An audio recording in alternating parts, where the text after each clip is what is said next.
ocurre exactamente eso. Están imbuidas de normas que muchas veces afectan a los consumidores y que de alguna u otra forma tenemos que protegerlos.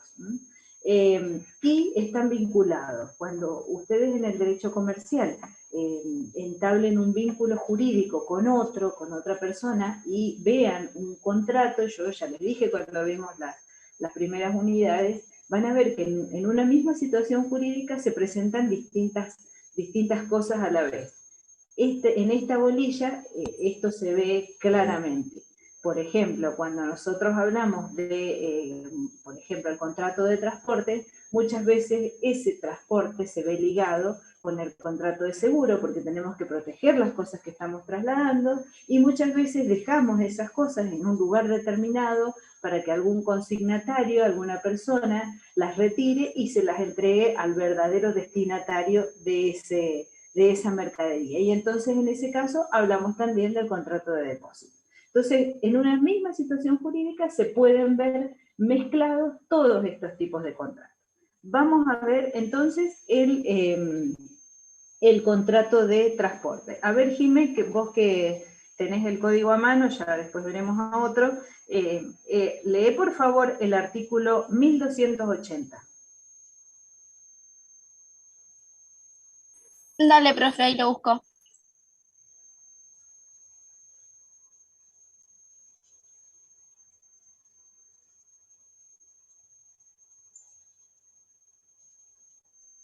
$1.890 dijo profe, ¿no? 1280.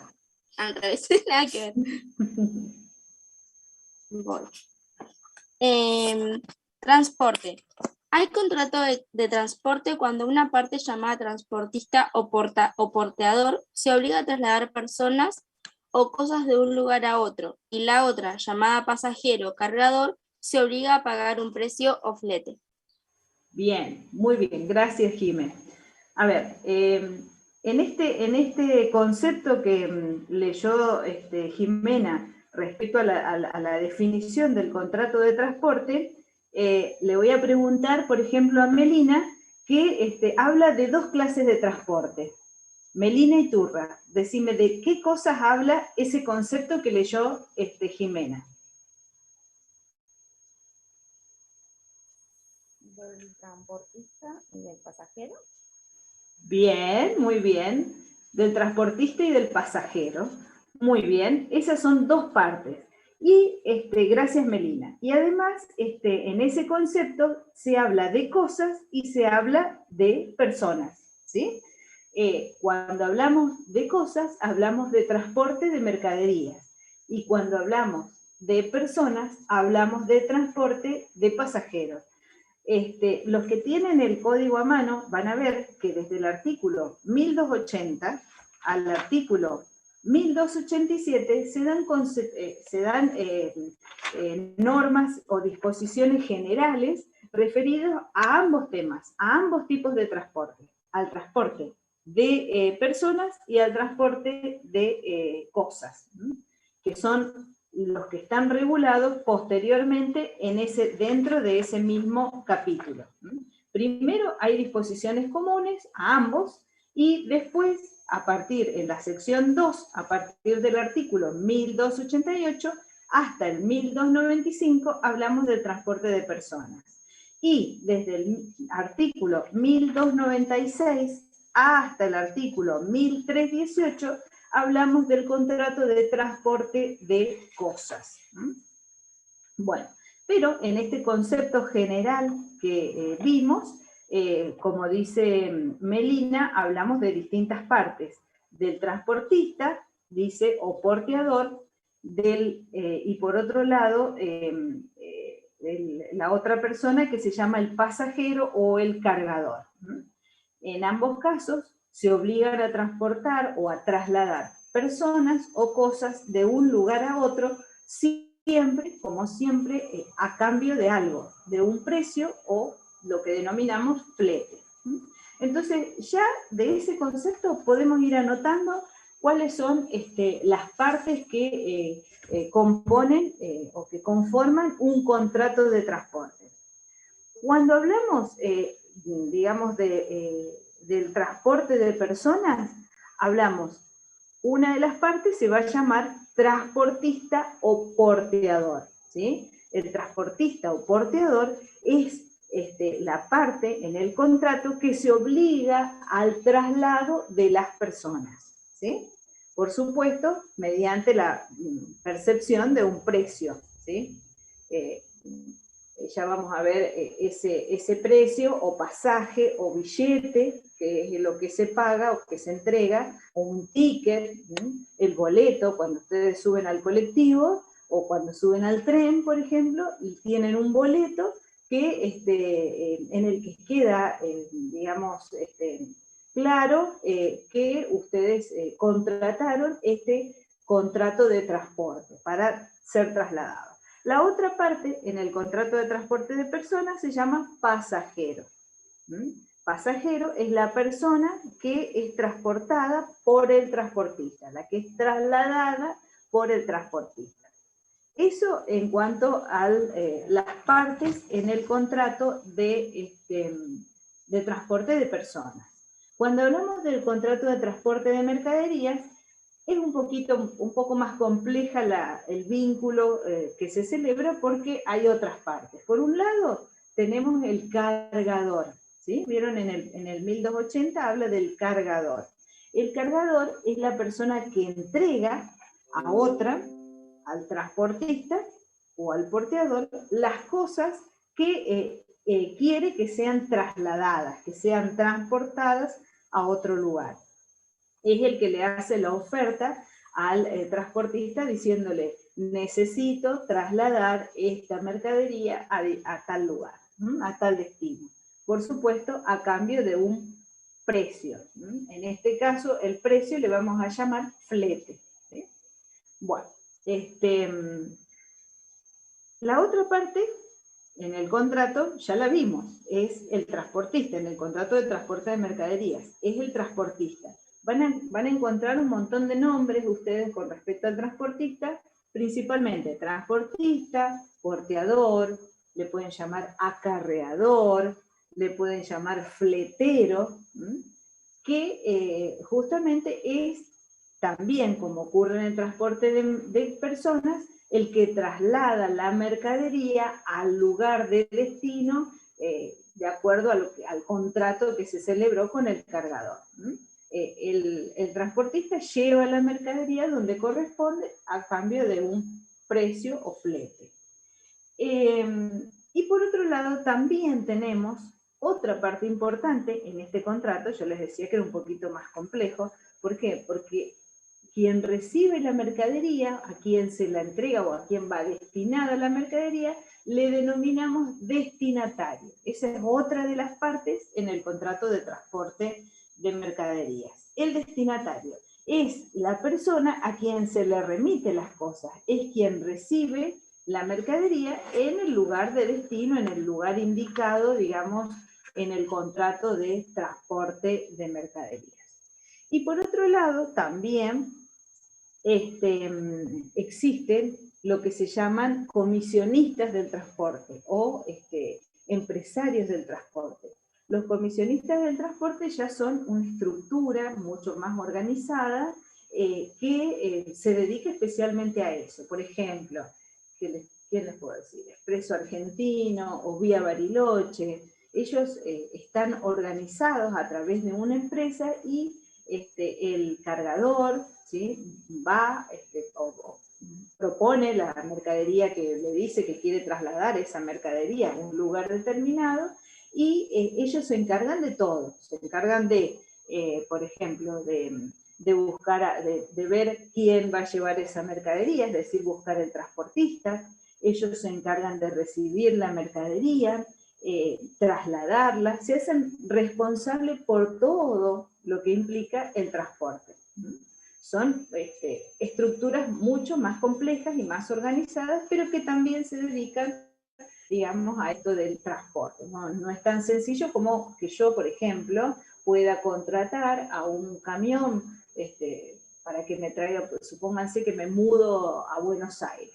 Bueno, puede ser que yo contrate un camión que me traslade mis muebles al lugar de destino, a Buenos Aires. Pero también yo podría hacer otra cosa, podría ir a una empresa de transporte dedicada a la mudanza, y esta es una empresa un poco más compleja, y se encarga de todo eso. Yo después no sé si esa empresa de transporte contrata a un camionero para que la lleve. Yo sé que él asume toda la responsabilidad y se hace cargo de que mi mercadería, mis muebles lleguen a su lugar de destino en las condiciones en las que se le entregué. Y por eso, por ejemplo, ahí tenemos el tema del contrato de seguro y el contrato de depósito. Supónganse que alquilé una casa en Buenos Aires y todavía no está disponible. Bueno, me la depositan o me la guardan en un lugar determinado hasta tanto pueda llevarla a la casa a la que me mudé. Y por otro lado, también esa empresa de transporte es responsable del resguardo de las cosas hasta, digamos, de asegurarme que esas cosas lleguen en las mismas condiciones en las que estaban. Por lo tanto, va a contratar un seguro, digamos, por lo que le pueda llegar a pasar a estos bienes materiales que yo traslado a otro lugar. En principio, esas serían las partes en los dos contratos. Vamos a ver un poquito las características del contrato, ya vamos a seguir leyendo, así que prepárense otros que ya van a leer los otros artículos. Es un contrato consensual. Un contrato consensual porque queda perfeccionado con el acuerdo de las partes, con el acuerdo de voluntad de las partes, y produce por ese motivo, por ese acuerdo, los efectos propios de ese acuerdo. Es un contrato bilateral porque genera obligaciones para ambas partes. Por un lado, ya vamos a analizar cada uno de los contratos en particular, de transporte de cosas o el de mercadería, ya van a ver ustedes que muchas veces hay obligaciones y derechos de parte del pasajero y también obligaciones y derechos de parte del transportista, lo mismo en el contrato de mercadería. Es un contrato nominado, lo llamamos contrato de transporte, lo dice el código. Es un contrato típico porque tiene una regulación especial, es prevista en el código, los artículos que estuvimos viendo, desde el 1280 hasta el 1318, está todo completamente regulado el contrato de transporte. Es oneroso porque se paga un precio, hay prestaciones recíprocas por este contrato. No se exige, no es formal, no se exige una forma específica para el contrato. Es un contrato de trato sucesivo porque o de ejecución continuada, porque las prestaciones se van dando en el tiempo.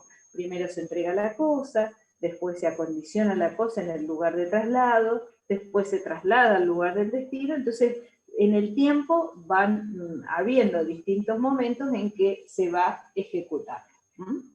Bueno, y bueno, también, como dijimos, es un contrato de consumo, y en muchas ocasiones también es un contrato de adhesión. Cuando, como les digo, cuando hay una empresa de transporte, las pautas, por lo general, cuando hay un comisionista de transporte, las pautas están fijadas, y yo tengo que adherir, yo te lo traslado en estas condiciones y demás. Tengo que simplemente adherir a lo que está previsto en ese contrato tipo pro forma, digamos. Bueno, a ver, vamos a ver. Luján, Cañumir, ¿me leerías por favor el 1281?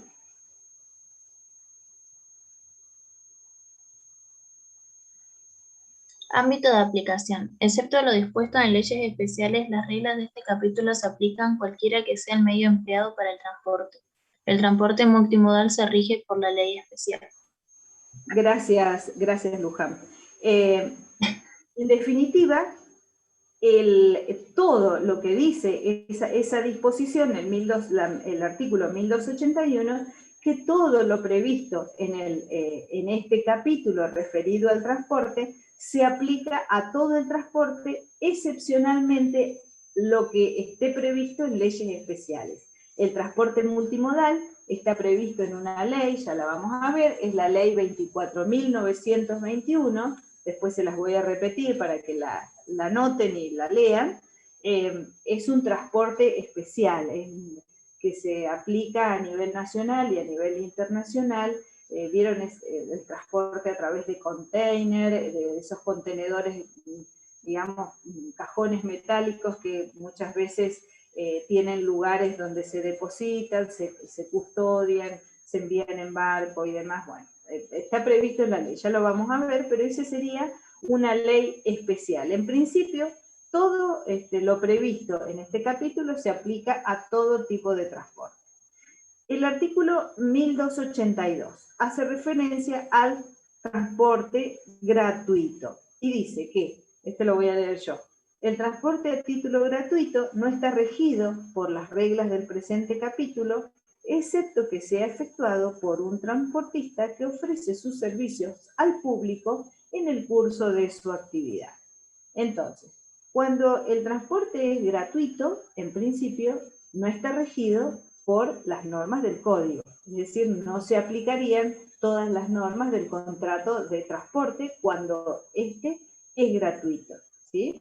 Salvo que esté, digamos, como dice el artículo, salvo que esté comprendido dentro de lo que ofrece el transportista. Si yo contrato, supónganse, una excursión a las cataratas, ¿sí? Contrato una excursión a las cataratas. Y bueno, por esa excursión yo pago, me van a trasladar, me van a explicar y demás por eso. Pero además el transportista dice, bueno, también no te lo voy a cobrar, pero va a estar dentro del paquete, que yo te lleve, que te busque en el hotel y después, cuando termine la excursión, te lleve de nuevo al hotel, ¿sí? Como yo tengo un contrato, hay un vínculo contractual, yo contraté una excursión a las cataratas, ahí hay un vínculo contractual y hay un traslado gratuito, ¿no es cierto?, que surge, digamos, por este ofrecimiento general del contrato, como les digo, por ejemplo, ir a las cataratas. Ese contrato, digamos, ese traslado gratuito, sí está cubierto, digamos, por las normas del contrato de transporte, porque hay un vínculo contractual de por medio. Ahora, sí, supónganse, vamos en la ruta y alguien me está haciendo el dedo y yo lo quiero levantar y le digo, te alcanzo hasta tal lugar, ahí no hay un vínculo contractual, sino se llama, es un transporte benévolo, es un transporte donde yo, digamos, me obligo o yo voluntariamente decido trasladarlo, pero no porque exista un vínculo de por medio, sino simplemente porque hizo seña y me pareció que podía ir para el mismo lugar y que yo tenía espacio en el auto y lo llevé. Ese tipo de transporte, el benévolo, es extracontractual y no está previsto y no está sometido a las reglas del contrato de transporte. En cambio, en el caso anterior, ese contrato benévolo, ese vínculo extracontractual que decimos transporte benévolo, es extracontractual y es gratuito, porque esa persona que yo trasladé voluntariamente no me paga ningún precio por llevarlo hasta tal lugar. Simplemente yo decidí llevarlo unilateralmente porque él me hizo seña, nada más, ¿sí? Entonces ahí no hay un precio de por medio. En cambio, en el otro ejemplo que yo les di de la excursión a las cataratas, ahí hay un vínculo contractual donde el transportista, dentro de este gran paquete, me ofrece un transporte gratuito. No me cobra, digamos, por ese traslado, como les decía, de ir a buscarme al hotel y llevarme nuevamente al hotel. Por eso no me cobra, pero sí me cobra por la excursión, ¿sí? Entonces, ahí hay un vínculo contractual y hay un transporte gratuito y en ese caso sí se aplican las reglas del contrato de transporte. Bueno. Bueno, vamos a ver ahora el artículo 1284. Le voy a pedir a Santiago, a ver si Santiago Furcal, si me lo puedes leer, por favor.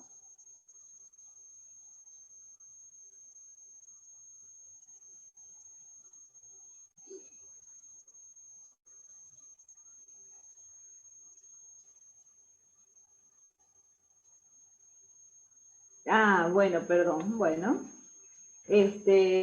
Bueno, entonces, a ver, José Jardiek, por favor, ¿me lo leerías?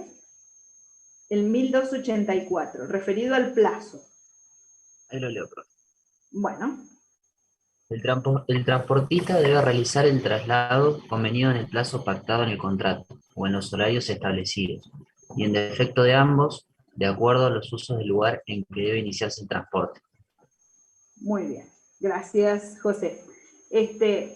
Esta es una norma, no sé qué, relacionada un poco con los usos y costumbres. Vieron que en el derecho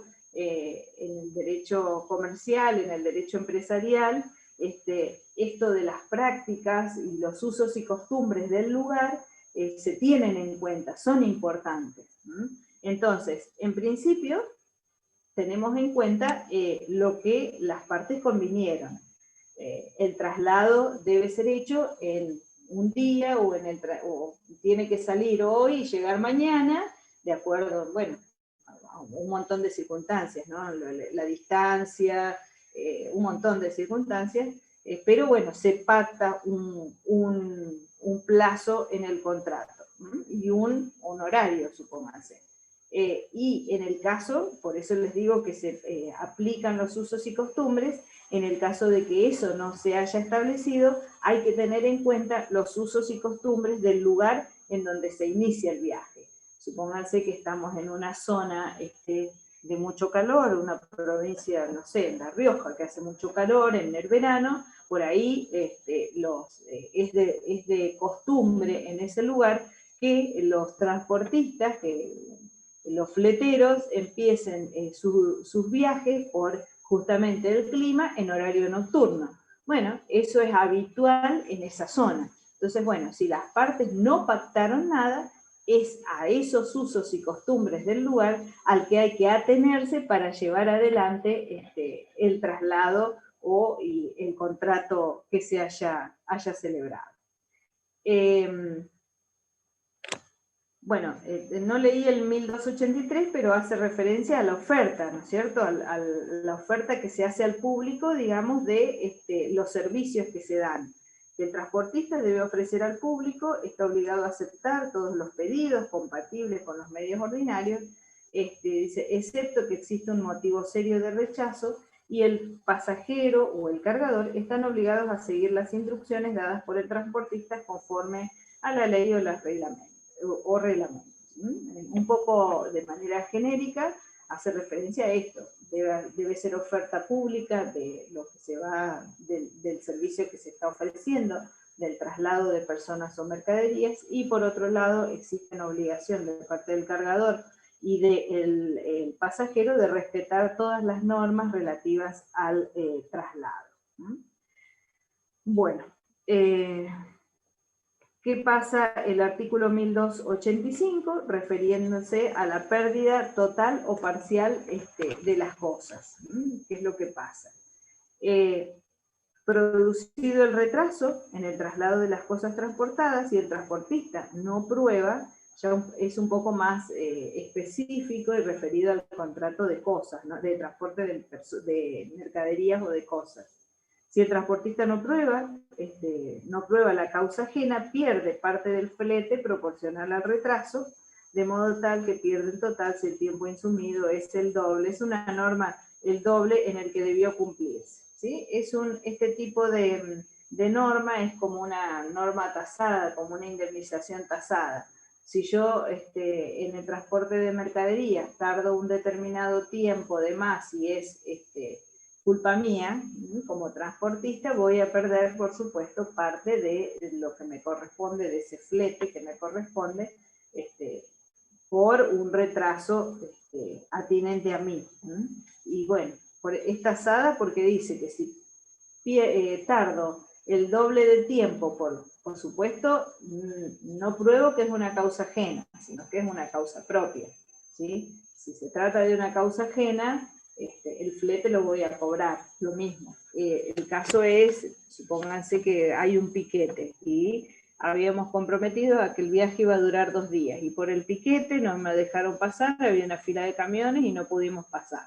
Bueno, en ese caso, y tardo en vez de 2 días, tardo 3 o tardo el doble, 4 días o 5 días o más del doble. Bueno, ahí hay una causa que es ajena al fletero, es ajena al transportista. Entonces allí no va a perder su derecho a cobrar el flete. Ahora, si la demora es atinente a mí, supónganse, se pinchó una rueda y no tenía auxilio, y por eso tardé un día más. Y bueno, cobraré un flete proporcional porque es una cuestión atinente a mí, es mi responsabilidad tener el medio de transporte en condiciones para trasladar el bien, la mercadería. Bueno, después el artículo 1287 hace referencia a los distintos tipos de transporte. El transporte sucesivo o el transporte combinado. Ya después los vamos a definir bien, no lo vamos a leer ahora, pero ya después vamos a ver cuándo hablamos de transporte sucesivo, cuándo hablamos de transporte combinado, y lo vamos a distinguir del transporte multimodal.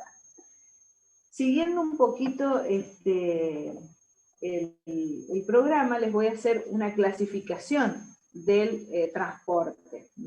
Según si quieren ir anotando, según el medio en que se utilice, el transporte puede ser ferroviario, terrestre, aéreo, marítimo.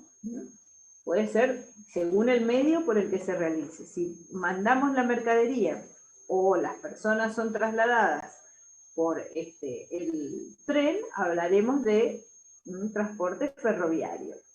Si es terrestre, seguramente las normas del transporte de pasajeros, de transporte común, de transporte normal.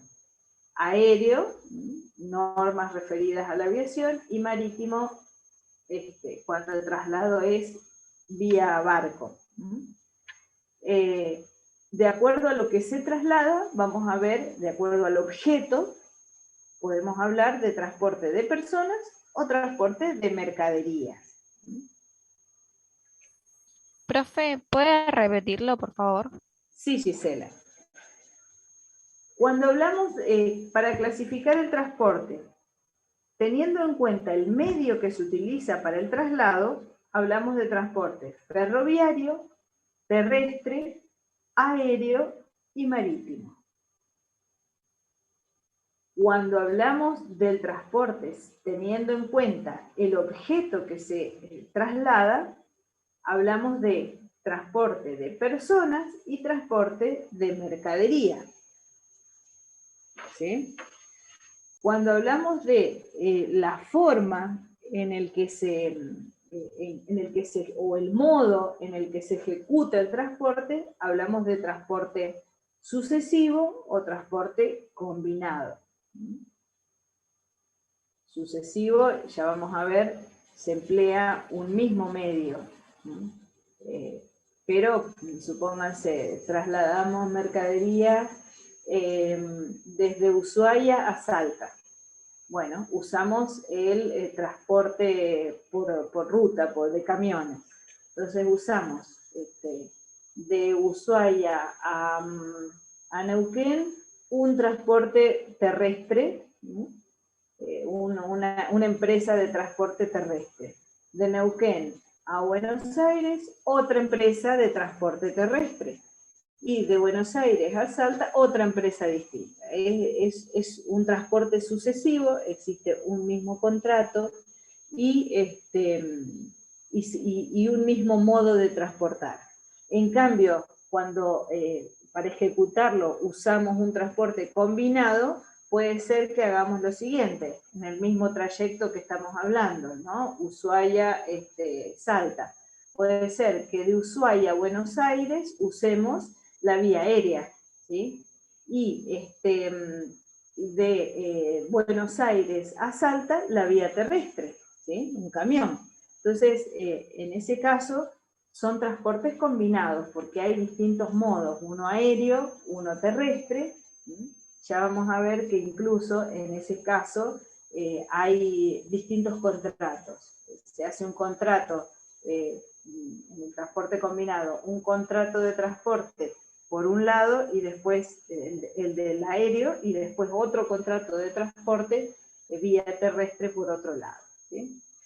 De acuerdo a la actividad que se lleva adelante, al carácter de la actividad, puede ser un transporte público o puede ser un transporte privado, ¿sí? El transporte privado sujeto a normas de derecho privado y el transporte público sujeto a normas de derecho público. Por eso existen las concesión de los servicios públicos. El transporte muchas veces es declarado como un servicio esencial y declarado público, y bueno, por eso se hacen concesiones, como ocurre en la ciudad de Neuquén, que es un servicio concesionado y otorgado a un particular para que lo explote, pero bajo las normas del derecho público. De acuerdo al ámbito en el que se desarrolla el transporte, puede ser nacional o puede ser internacional. El lugar, de acuerdo al ámbito, al lugar en el que se desarrolla, puede ser en el país o puede ser en el exterior, nacional o internacional. Muchas veces ustedes van a escuchar hablar en los medios de comunicación que hay que nuestro transporte nacional es un transporte de cabotaje. Claro, ahora te repito, Dayana.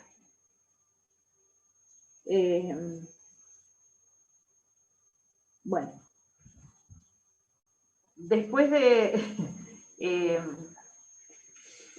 voy primero con Agus, que se quedó... después de la forma de ejecutarla del sucesivo continuado, la otra clasificación es de acuerdo a la actividad, al carácter de la actividad de transporte que se realiza. Puede ser público o privado. Privado está sujeto a normas de derecho privado.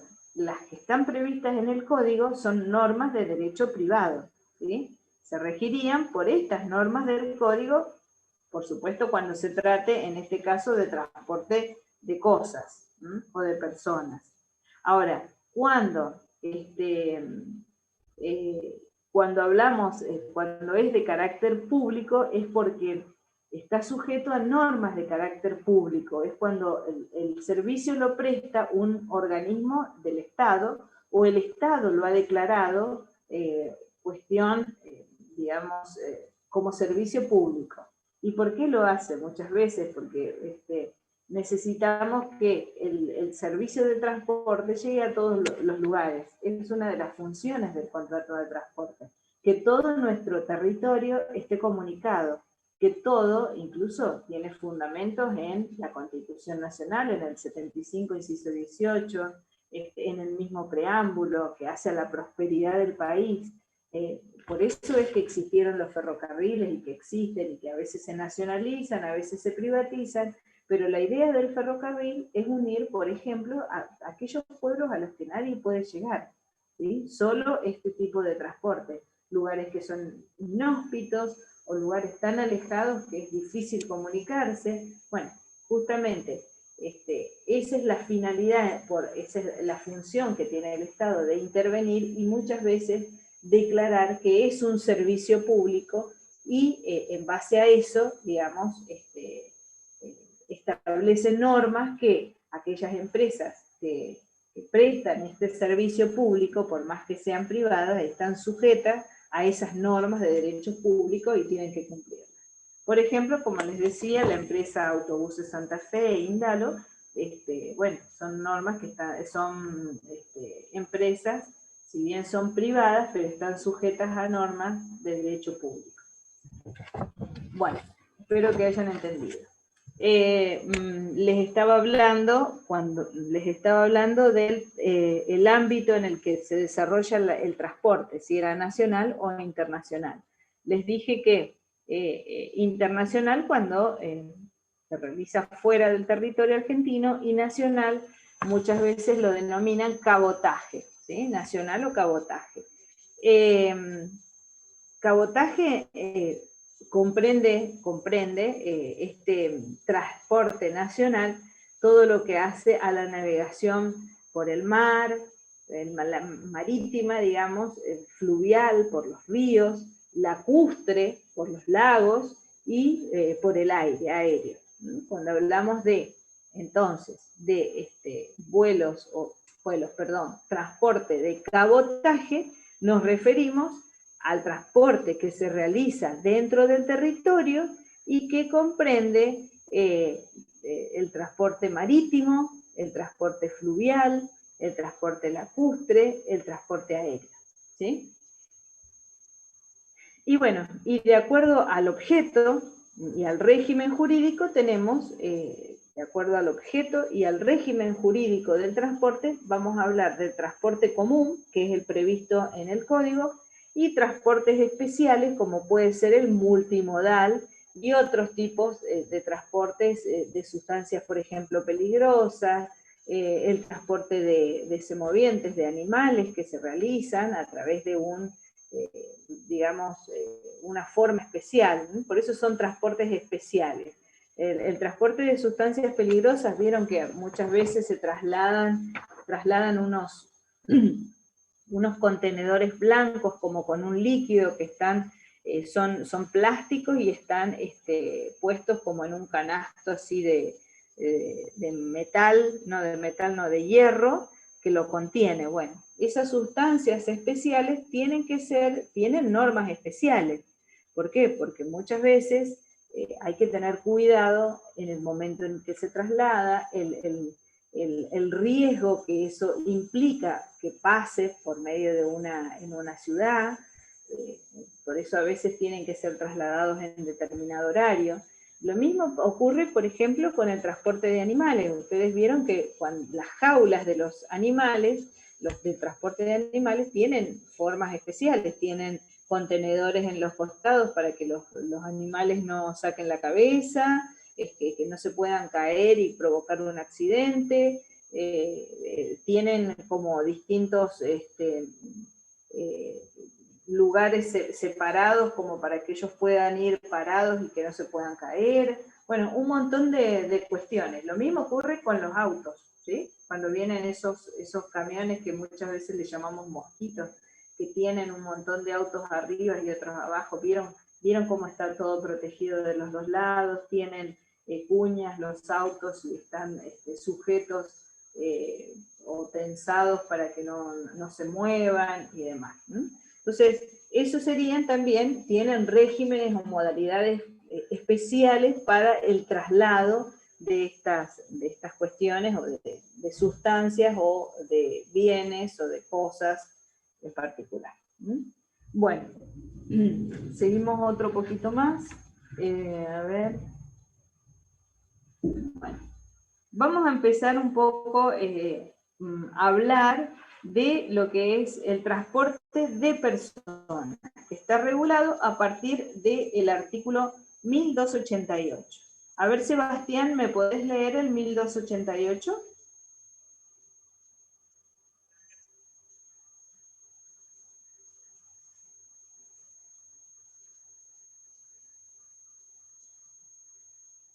Sebastián Volpe.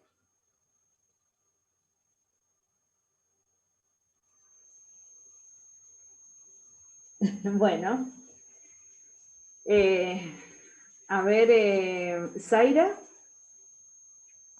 Sí, profe. Bueno. Comienzo y fin del transporte. El transporte de personas comprende, además del traslado, las operaciones de embarco y desembarco. Gracias, Zaira. Entonces, ya dijimos que transportar importa trasladar, en este caso, una persona de un lugar a otro, al lugar de destino, mediante el pago de un precio. A ese precio acá le vamos a llamar pasaje, y en este artículo lo que referencia es todo lo que comprende todo, desde el momento en que yo voy a la terminal y me paro y espero a que subirme al colectivo, hasta el momento en que me bajo del colectivo. Todo eso comprende el transporte. Desde que subo al colectivo hasta que bajo del colectivo. Entonces, en virtud de eso, existen obligaciones para ambas partes. En los artículos siguientes están previstos las obligaciones del transportista y las obligaciones del pasajero. En principio, las obligaciones del transportista implican, si yo compré un pasaje, tengo que tener mi asiento asignado, mi lugar específico en el que me voy a poder sentar para realizar el viaje, ¿sí? Otra de las obligaciones del transportista es que se lo traslade a la persona al lugar convenido. Segundo, otra de las características es la de garantizar su seguridad. ¿Cómo podría, a ver si alguno me dice, cómo podría yo garantizar la seguridad de un pasajero? ¿A través de qué? Que esté todo de acuerdo, que esté todo bien hecho en transporte, ¿puede ser? Que esté bien las ruedas, el motor. Bien, acondicionando el bien. ¿Qué más? Cinturón de seguridad, muy bien, Ariadna. ¿Qué más? Un seguro, muy bien, Ariadna. A través del contrato de seguro. Todo lo que dijeron está muy bien. En principio, como una empresa responsable de transporte, tengo que acondicionar, como dijo Maite, el bien como corresponde, ¿sí? Que no me pase como les di el ejemplo que se me pinchó la rueda y no tenía un auxilio. No, tengo que tener el matafuego, todo en condiciones. Pero además tengo que velar o garantizar la seguridad del pasajero porque pueden existir hechos fortuitos terceros, algún imprudente que puede ocasionar un accidente. Entonces, como dice Ariadna, muy bien, necesitamos un contrato de seguro. Muy bien. Y otra de las obligaciones, la de llevar el equipaje del pasajero. Muy bien. Bueno, por otro lado, tenemos las obligaciones del pasajero. En primer lugar, tiene que pagar el precio. A cambio de ese precio, se le entrega lo que dijimos, que muchas veces se llama boleto, pasaje, billete, ticket. Eso es muy importante. ¿Por qué? Porque el ticket no lo tengo que perder, lo tengo que conservar. Muchas veces, no solamente en el mismo pasaje, les pegan atrás el correspondiente por la mercadería, por el equipaje que llevan, la constancia para después poder retirarlo. Bueno, todo eso es importante porque si yo tengo algún problema, yo puedo acreditar, eso es un principio de prueba por escrito, que a mí me sirve para acreditar que yo iba en el colectivo, que yo contraté el servicio y que por lo tanto tengo derecho a una indemnización o a un reclamo de lo que fuere. Si, por ejemplo, me perdieron mi equipaje, si, por ejemplo, tuve un accidente, si, por ejemplo, el equipaje está deteriorado. Entonces, yo con todo eso es una prueba cierta que voy a tener, es un principio de prueba, les digo, no es esencial ni fundamental, ya vamos a ver, como pasa con la carta de porte, pero me sirve como principio de prueba más allá de otros medios, ¿no? Puedo tener testimoniales, puede haber, por ejemplo, un listado de pasajeros, una registración en una computadora y demás que también me van a servir de prueba. Entonces, en principio el pasajero tiene que pagar el precio. Después, la otra obligación es presentarse al lugar en donde va a ser trasladado, ¿sí? Debe presentarse, por supuesto, con todo acondicionado. Si yo llevo, me permiten llevar, supónganse, en el colectivo, mi valija y además una caja, y bueno, tendré que llevar una caja acondicionada perfectamente para que la puedan guardar en la baulera del colectivo, ¿sí? No me puedo llevar la caja medio desarmada, si llevo, supónganse, bueno, por ahí hay cuestiones más riesgosas. Si yo soy un concertista y llevo el violín, y por ahí el violín, si lo quiero llevar en la baulera, tendré que tomar mis precauciones de acondicionarlo para que no se vaya a romper. Ustedes vieron cómo meten las valijas en las bauleras de los colectivos. Entonces, bueno, O también podré tomar la determinación de llevarlo conmigo. Esto también lo puedo hacer, ¿sí? Y después, por otro lado, también ya en el colectivo tengo que cumplir las normas, ¿sí? Si me dicen que no puedo fumar, no puedo fumar. Si me dicen que no puedo tomar bebidas alcohólicas, no puedo tomar bebidas alcohólicas. Tengo que respetar todas las normas administrativas para poder ser trasladado, ¿no? Y por último, bueno, ya les dije, el acondicionar el equipaje. Ahora, si el equipaje que yo llevo es un equipaje costoso, por ejemplo, o frágil, yo lo tengo que hacer conocer a la empresa transportista, porque ella tiene que saber los riesgos que va a asumir por ese traslado, ¿no? Y si los va a asumir, ¿no? Cuando es muy costoso, puede decidir la empresa no trasladarla, ¿sí? Porque es muy costosa y es más caro llevar ese bien que el traslado en sí mismo de la persona. Entonces puede no estar de acuerdo con eso, ¿no? Y después también hay otra cuestión. Yo recién les dije el tema del concertista. Si yo llevo mi violín porque creo que es una cosa frágil y que va a estar mejor si lo llevo conmigo, eso forma parte de mi equipaje de mano. Y de ese equipaje de mano me hago responsable yo, ¿sí? No la empresa transportista. Si yo me dormí, se me cayó y por eso se rompió, bueno, es un problema mío. Ese equipaje de mano, yo soy responsable por eso. Bueno, a ver, Lucas, ¿me podrías leer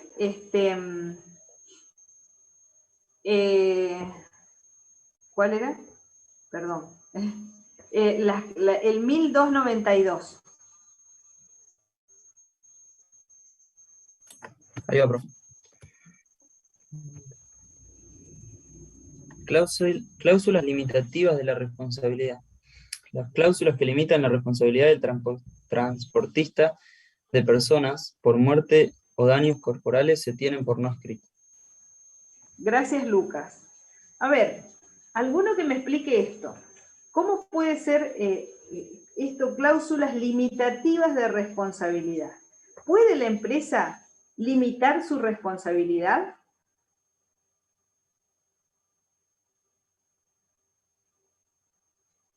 No, profe. ¿Por qué no, Alejandro? A ver. Yo creo que no puede limitarse a entregar un servicio seguro y como también a limitarse a no firmar un contrato de seguro, podría ser también, ¿no? A no preverlo. Muy bien, bien, bien, Alejandro. Esta cláusula, este artículo, por ejemplo, de la limitación de la responsabilidad, dice que si yo, como empresa, y como dice Alejandro, digo, voy a limitar mi responsabilidad, no lo puedo, se tienen por no escrita. No puede decir, no me voy a hacer cargo, me tengo que hacer cargo. Esta es una norma justamente referida a la protección de los consumidores, ¿sí? Se tienen por no escrita. Yo no puedo, como empresa transportista, limitar o eximir mi responsabilidad por algo. Es decir, yo no me voy a hacer cargo del traslado en el estado en el que llegue la mercadería. No puedo, porque es contrario, digamos, a la esencia del mismo contrato. Si yo asumo la responsabilidad de trasladarla, tengo que asumir la responsabilidad de trasladarla en las debidas condiciones para que llegue a su destino. Entonces, no puedo limitar mi responsabilidad. Justamente esa norma es una norma relativa al derecho del consumidor. Por eso yo les decía que todos estos contratos están imbuidos de normas referidas y de protección a los consumidores. Bueno, ya hablamos un poco de la responsabilidad por el equipaje, también de el 1293, el 1294, el valor extraordinario. Dice, interrupción del transporte sucesivo, sí, bueno, esto ya Bueno, vamos a ver entonces, ahora que empiezo a ver la hora y me empiezo a desesperar, vamos a ver un poco el transporte de cosas, que es importante. Lo importante entonces, en el transporte de pasajeros, ya sabemos que, por un lado, en el transporte de pasajeros, tenemos como las obligaciones del transportista de buscar el lugar, trasladarlo al lugar convenido, garantizarle la seguridad y llevarle el equipaje. Y por otro lado, en el caso del transporte de personas, el pasajero tiene la obligación de pagar el precio, de estar en el lugar convenido, de respetar las normas y de acondicionar las normas administrativas para el traslado y acondicionar bien su equipaje. Bueno, vamos al transporte de cosas. En el transporte de cosas, ya dijimos que, a ver si anotamos bien. A ver, Natalia, ¿quiénes eran las partes en el contrato de transporte de cosas?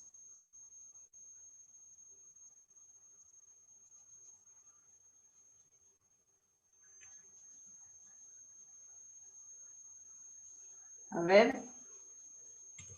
¿Quién anotó? A ver, los apuntes que tomaron. Díganme, ¿quiénes eran las partes en el contrato de transporte de cosas?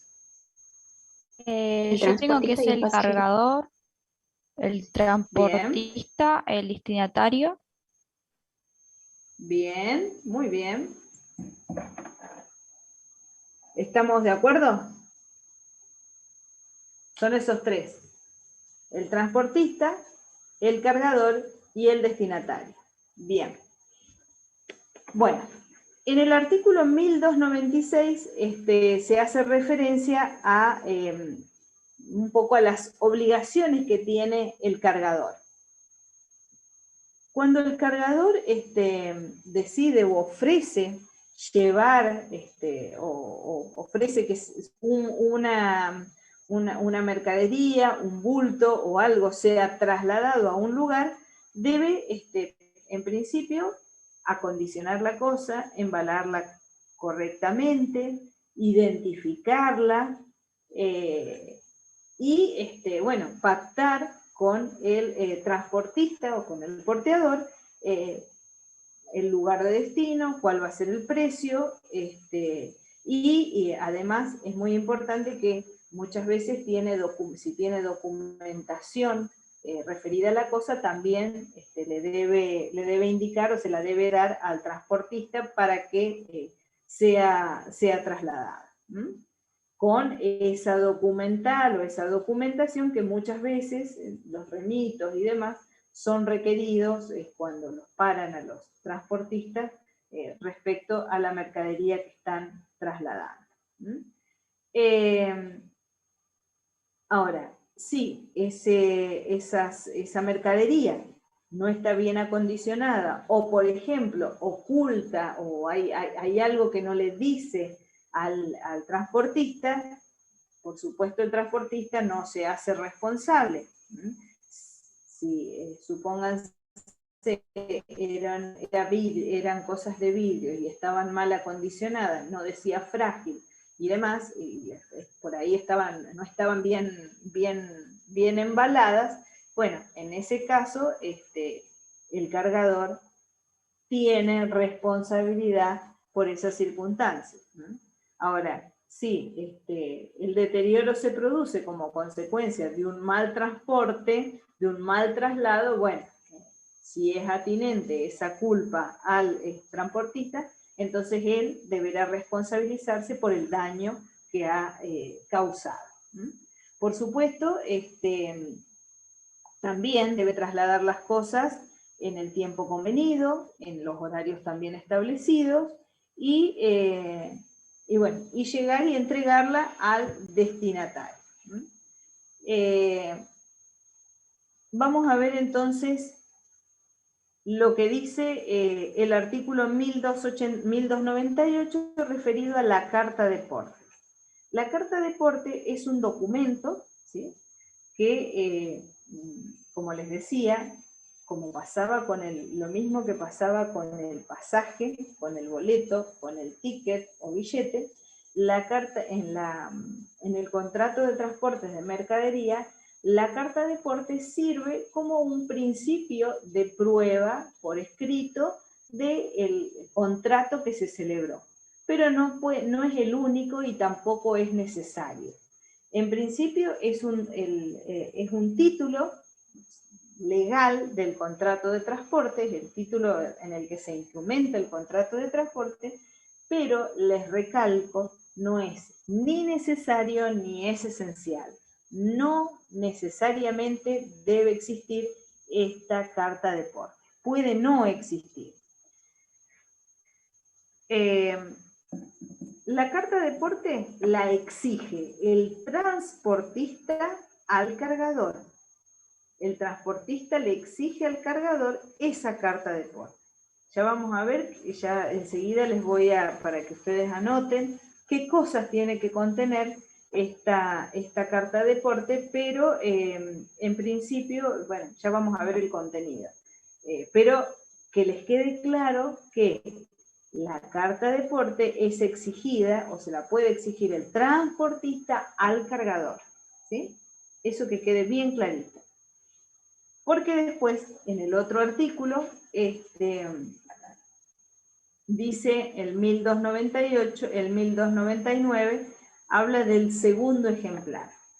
El segundo ejemplar es al revés.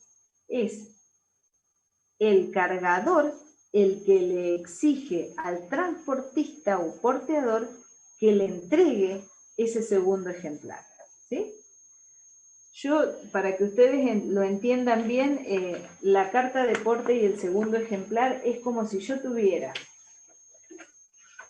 una carta de porte, le pongo un papel carbónico abajo y escribo, ¿sí? Y escribo. Detallo todo lo que hay, la mercadería, de quién viene, cuál es el destinatario, cuál es el lugar, qué mercadería se trata, en qué condiciones está, cómo está embalada. Ya vamos a ver el contenido. Pero el segundo ejemplar es el que el cargador le exige al transportista. La carta de porte es aquel documento que el transportista le exige al cargador. ¿Ven que es distinto? La carta de porte es exigida por el transportista al cargador. Y el segundo ejemplar es al revés. Es exigida por el cargador al transportista. ¿Sí? Pero es el mismo papel. Por eso se llama segundo ejemplar. ¿Sí? Eso quiero que les quede bien claro. Ahora, ustedes dirán, bueno, si es lo mismo, hacemos uno solo y se acabó. No, porque el segundo ejemplar tiene las características de un título de crédito. ¿Qué pasa con los títulos de crédito? Ustedes ya vieron cheque, porque creo que sí, me parece que vieron cheque, sí. Díganme, ¿qué pasa con los títulos de crédito? ¿Qué se puede hacer con un título de crédito? Se puede dosar. Muy bien, Gisela, se puede endosar. Se puede negociar. Se puede, sí, podríamos entregárselo a otra persona. Entonces, ese título, esa carta, ese segundo ejemplar, tiene las características de título de crédito, que puede ser a la orden, puede ser nominativo o puede ser al portador. ¿Sí?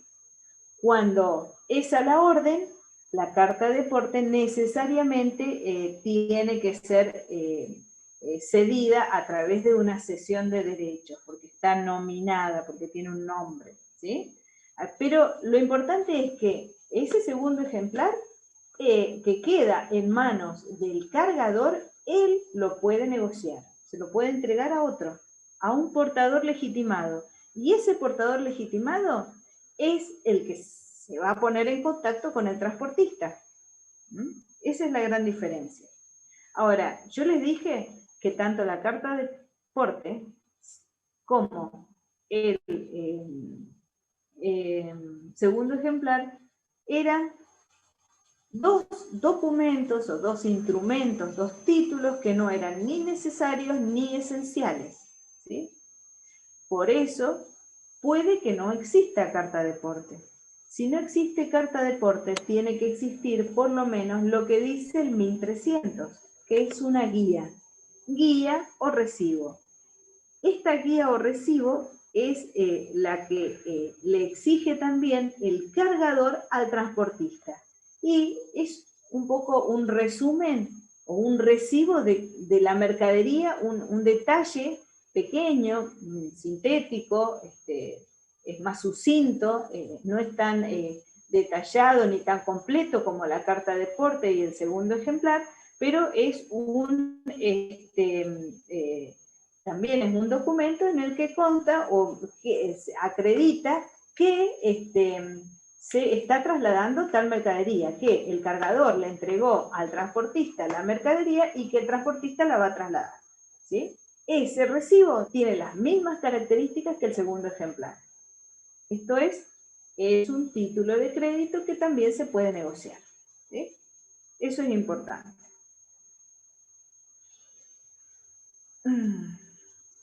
Tan importante es el segundo ejemplar que el 1301 dice: las estipulaciones no contenidas en el segundo ejemplar de la carta de porte o en la guía no son oponibles a terceros portadores de buena fe.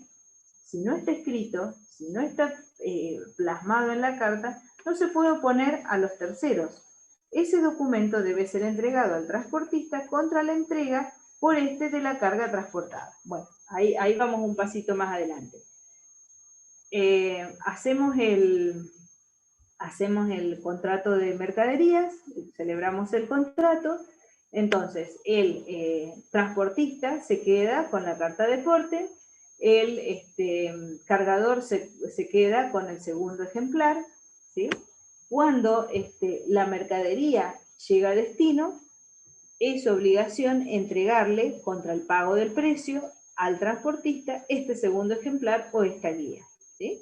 Hay que entregársela porque se vuelven a unir. Es como que se separan los dos, el original y la copia, y cuando se concluye este contrato de transporte, entonces se vuelven a unir los dos.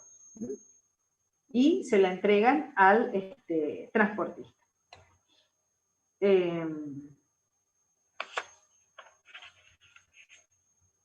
Portador del segundo ejemplar.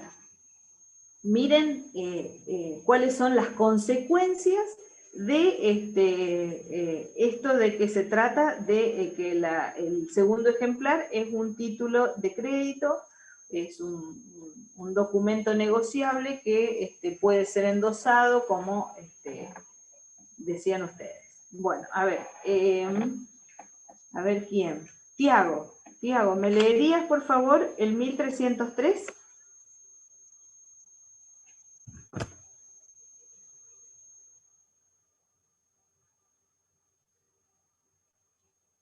Bueno, Tiago. Bueno, entonces, a ver, Grecia, ¿me leerías, por favor? Grecia Lagos, el 1303. Portador del segundo ejemplar. Cuando el transportista ha librado segundo ejemplar de la carta de porte o guía, solo el portador legitimado de cualquiera de dichos documentos tiene la disposición de la carga y puede impartir instrucciones al transportista, las cuales se deben anotar en el instrumento y ser suscriptas por el transportista. Muy bien, muchas gracias, Grecia. Miren la importancia de lo que es un título de crédito. Que el mismo portador legitimado, si yo endosé el segundo ejemplar, ese portador legitimado, bueno, no importa, sí, está bien, no te preocupes, Tiago. Ese portador legitimado es el que entra en contacto con el transportista, a tal punto que le dice: mirá, ahora no quiero que la mercadería la dejes en tal lugar, sino que la dejes en tal otro lugar, ¿sí? Le da todas las instrucciones necesarias respecto al traslado de esa mercadería. Y por supuesto, deben quedar constancia de estas nuevas instrucciones y por supuesto ser refrendadas por el transportista. Pero a este punto llega la posibilidad de negociación de este título de crédito denominado segundo ejemplar. Bueno, seguimos un poquito más con respecto al 1304 referido... no les dije los requisitos. Vamos a anotar cuáles son los requisitos de la carta de porte. Ahora les pido que tomen papel y lápiz y anoten. ¿Qué requisitos? ¿Qué debe contener una carta de porte? Primero, descripción del contenido de la mercadería. Descripción del contenido de la mercadería.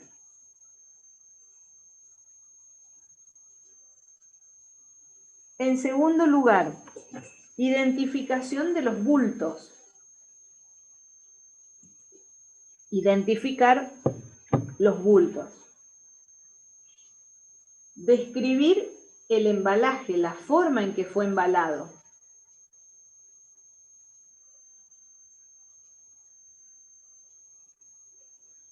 Indicar o indicación del destino y el destinatario.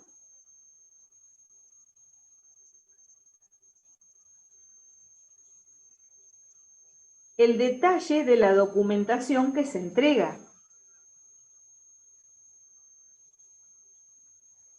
El nombre, detalle de la documentación que se entrega. Nombre, domicilio del dueño de las cosas, del cargador, del acarreador o del comisionista de transporte. Nombre y domicilio del dueño de las cosas, del cargador, del acarreador o comisionista de transporte. Nombre de la persona a quien o a cuya orden se entregarán las mercaderías.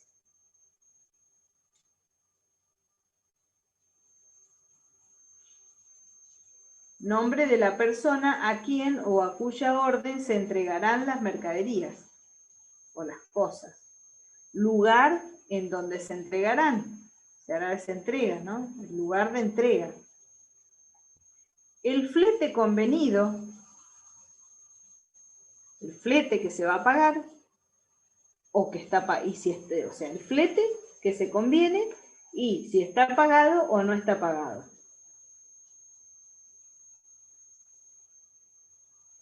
El plazo dentro del que se llevará a cabo la entrega.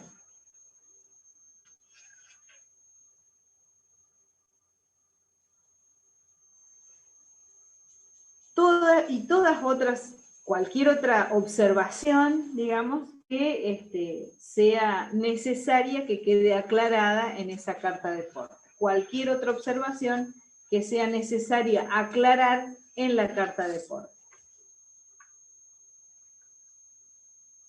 Como les decía, la carta de porte no es imperativa, no es obligación hacerla, es facultativa, la puedo o no hacer.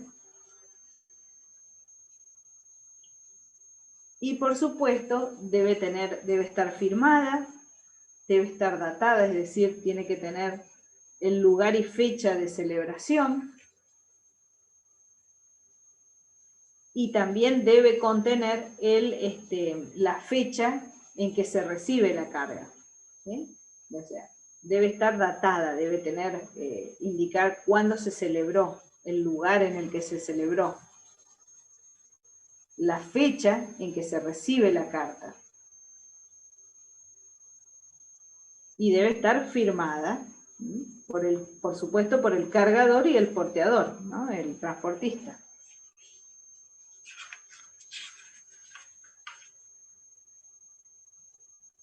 Bueno. Seguimos un poquito más porque se nos empieza a hacer tarde y quiero avanzar un poquito más. Sí. Entonces la carta de porte tiene segundo ejemplar, se puede negociar y endosar, al igual que la guía. Sí. Y la guía no tiene como segundo ejemplar, es única, por decirlo así. La guía es única. Bien. La guía es única. La guía y el segundo ejemplar serían del transportista al portador, o al revés. Serían del transportista al cargador. Al cargador, claro. Y cuando se endosa, ¿qué cambia ahí? No, cuando se endosa cambia el cargador, o sea, el portador legitimado es el que ya decide sobre la mercadería. Claro. Ah, bien, bien. Genial. Gracias. Nada de nada. ¿Alguna otra duda, chicos?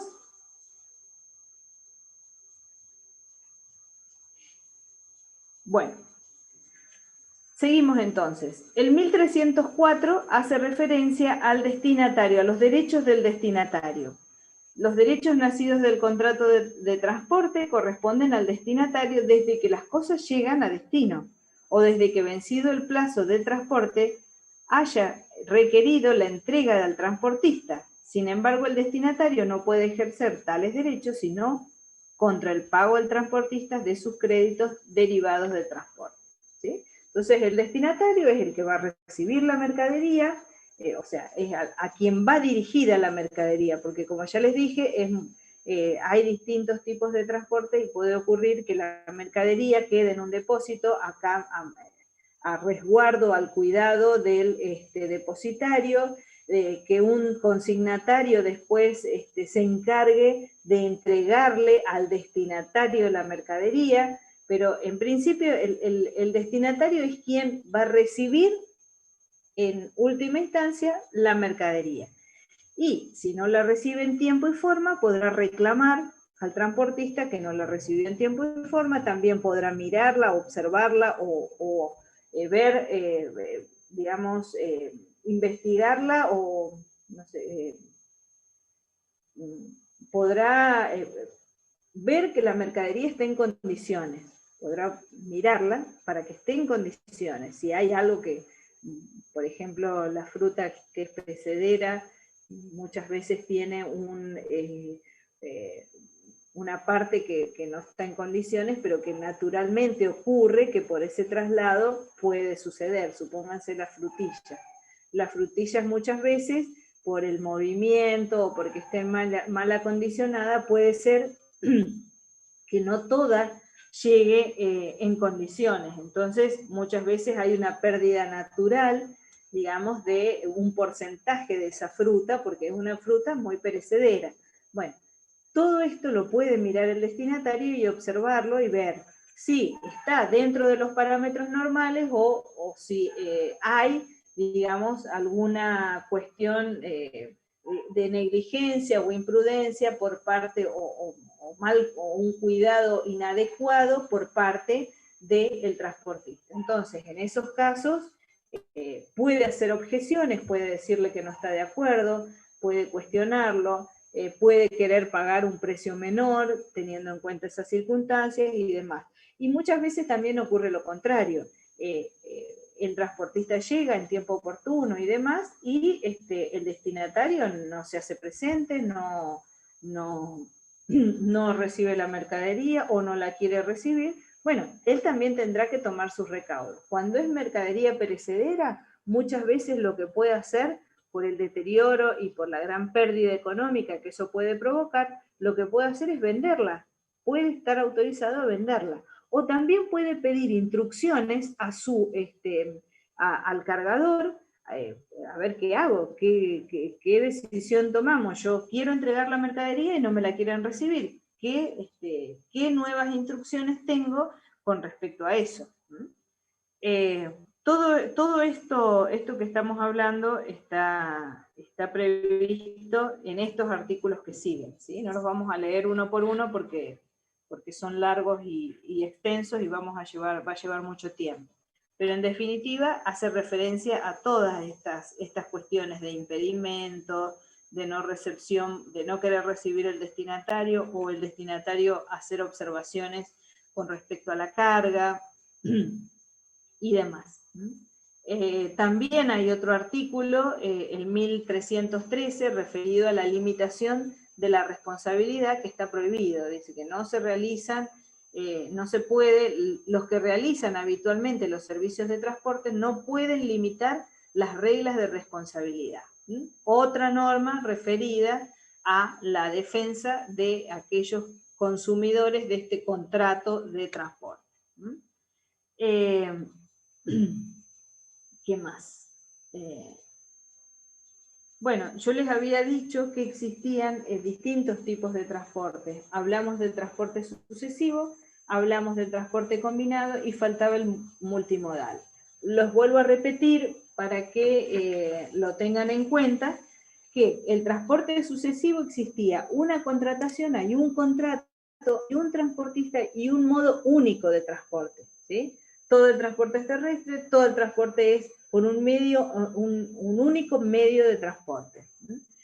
Puede ser que se hayan subcontratado los transportes, como en el caso que vimos, en el transporte terrestre que llegaba de Ushuaia a Salta.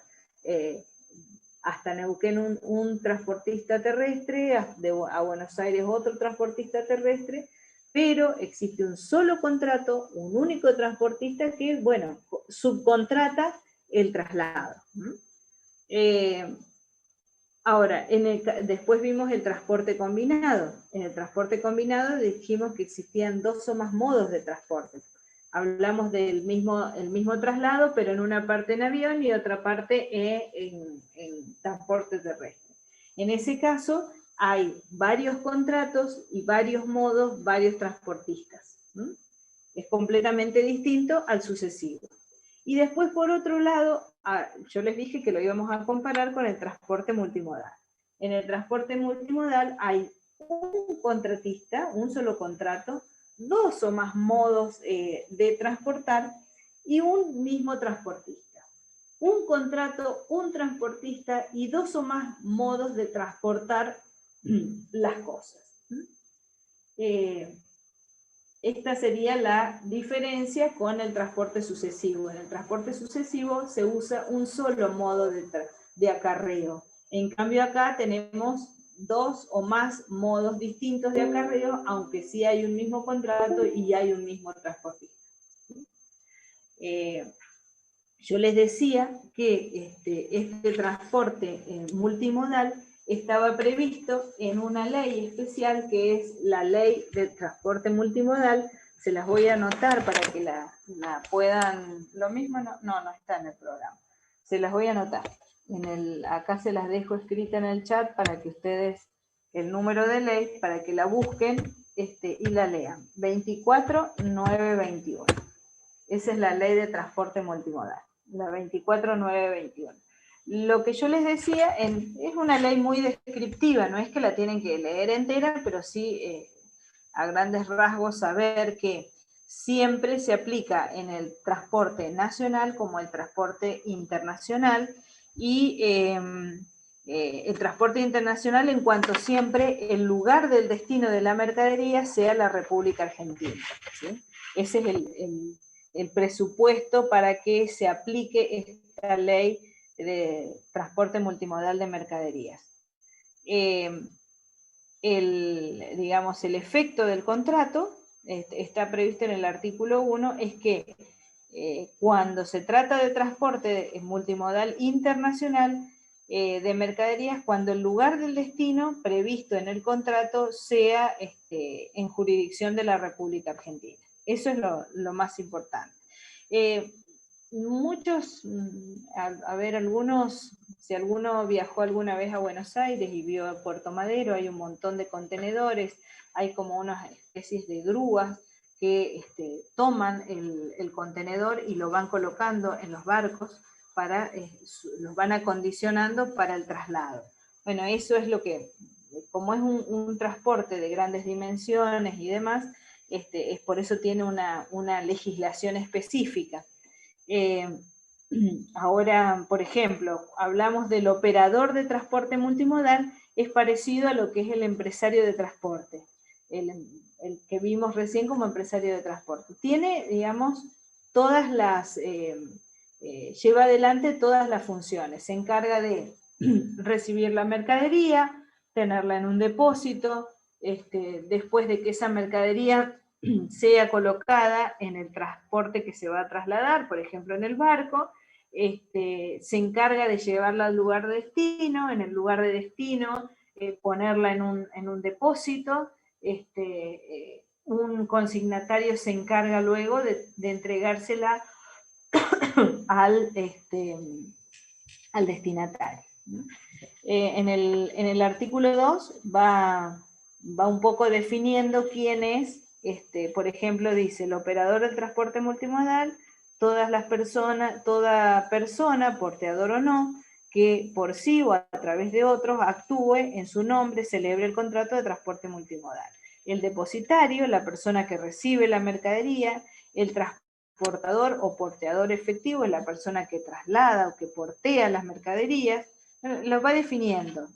Hay terminales de carga, unidades de carga, pero simplemente a modo, lo que más me interesa es que sepan cuál es el concepto y que es un transporte de tipo especial con algunas características propias de este transporte. A ver, voy a leer lo que dice Diana.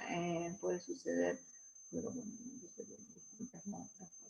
cuando distintas empresas trabajan en conjunto, que por eso es solo. Siempre puede ser que distintas personas trabajen en conjunto, pero lo cierto es que lo importante en el contrato, Diana, de transporte es que haya un solo contrato, que haya un transportista que puede ser, como vos decís, que ese transportista subcontrate a otros, ¿sí?, para hacer el servicio. Y que existan distintos modos, dos o más modos de porteo o modos de traslado de la mercadería. Siempre va a haber un contrato. Yo cuando, supónganse que quiero trasladar mis frutillas que cultivo en Centenario, tengo un contrato con China y la quiero trasladar a China. Entonces yo me contacto con un operador de transporte multimodal y él se encarga de todo, ¿sí? Él me dirá, bueno, yo voy a enviar, no sé, él se encarga de todo. Si él tiene contratado a alguien, a una empresa de transporte terrestre que lleva la mercadería con cámaras frigoríficas a Buenos Aires al puerto, y de ahí tiene contratado una flota de barcos que traslada la mercadería a China, es una cuestión de él, ¿sí? Pero yo, digamos, mi contrato es con ese operador de transporte multimodal y él se hace responsable por todo, ¿sí? Yo contrato a él, por eso hay un solo contrato, yo contrato con él y él se responsabiliza de todo. Si le ocurre algo al contrato, al transporte terrestre que realiza en cámaras frigoríficas a Buenos Aires, yo no voy a ir contra esa empresa de transporte, voy a ir contra el transportista, porque yo lo contraté a él, ¿sí? Esa es la diferencia. ¿La entendés, Diana?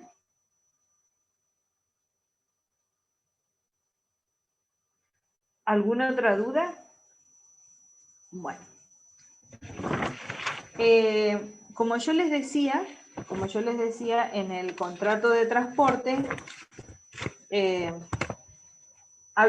dice el programa transportes especiales. Ya un poco hablamos que depende de los tipos de transporte, del tipo, digamos, de mercadería que se trate, es la normativa. Esa normativa muchas veces también tiene que ver con el poder de policía que se tiene en cada lugar. Si trasladamos sustancias peligrosas, puede ser que las normas municipales del municipio de Neuquén diga que los camiones que trasladan ese tipo de sustancias peligrosas tienen que pasar por la ciudad a partir de determinado horario. ¿Por qué? Porque es el horario donde hay menos tráfico y hay menos riesgo de que ocurra algún siniestro.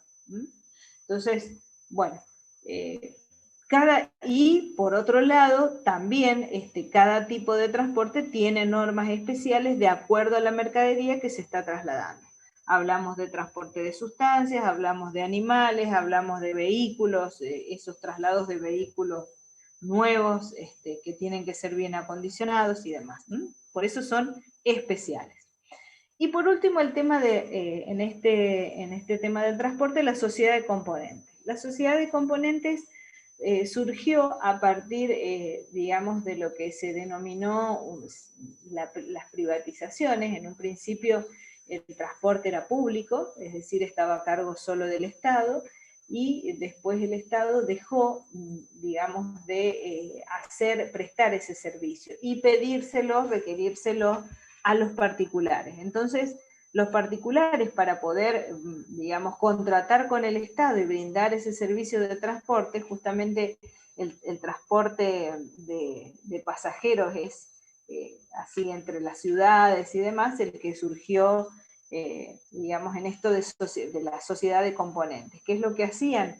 Se unían distintos dueños de distintos colectivos y formaban como una especie de sociedad. Por eso dice sociedad de componentes, porque en sí no era una sociedad, sino que cada uno aportaba algo a este componente social, que después era contratado por el Estado para prestar el servicio de colectivos. Entonces, cada uno aportaba su colectivo, entre todos se ponían de acuerdo para el tema de las reparaciones, de los vehículos y que estén en condiciones, y prestaban el servicio de transporte urbano de pasajeros. A ver, más se dio en el transporte urbano y el de, no de larga distancia, sino de media distancia. Entonces, digamos, funcionaban de esa manera. El Estado los contrataba y ellos trasladaban a las personas dentro de la ciudad. Cuando el contrato se terminaba, ¿qué se hacía? A cada uno de los dueños de los colectivos se les devolvía ese bien, se les devolvía el bien que había aportado. Si aportó dos colectivos, se le devolvían los 2 colectivos y demás. Así, si aportó uno. El tema era los vínculos jurídicos que podían surgir como consecuencia de lo que podía ocasionar el tránsito de esta sociedad de componentes en la ciudad. Supónganse que una empresa de este tipo se provocaba un accidente. ¿Quién se hacía responsable? Si no era una sociedad, no era el Estado, ¿qué vínculo, qué normas se aplicaban? Entonces, en esa época lo que se hacía era, se demandaba tanto al dueño del colectivo como a quien manejaba el colectivo, que podría haber sido un empleado del dueño, y se demandaba también al Estado. Entonces, por eso era una sociedad de componentes, porque no estaba muy en claro cómo debían organizarse. Después, como les digo, primero era público, después se privatizaron todo lo que es servicio de colectivo y se los contrató. Entonces no sabían cómo organizarse, pero bueno, estas cuestiones ya en la actualidad están completamente superadas. Ya se hacen licitaciones o contrataciones directas. Lo mismo ocurre con los taxis.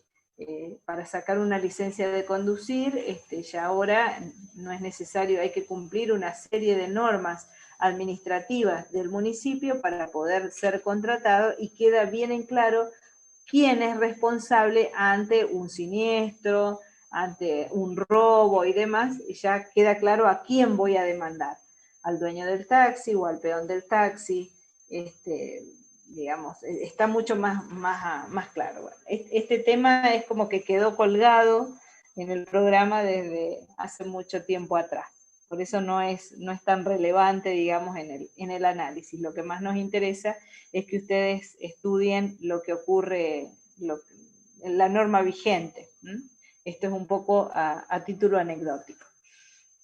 Bueno, vamos a empezar por lo menos con el otro contrato, el contrato de depósito, ¿sí?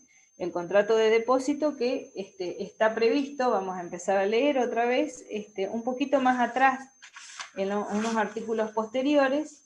No es un contrato difícil, sí es un contrato que ha tenido una gran modificación a través de la unificación del código, porque antes era un contrato real y ahora es un contrato consensual.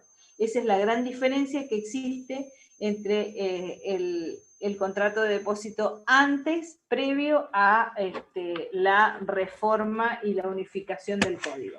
Ahora el contrato de depósito es consensual.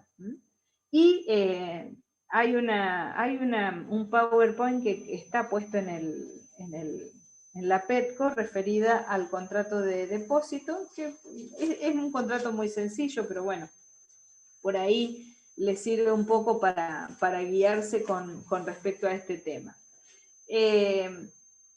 Hay dos partes en el contrato de depósito. Una parte se denomina depositante y la otra parte se denomina depositario, ¿sí? Esas son las dos partes del contrato.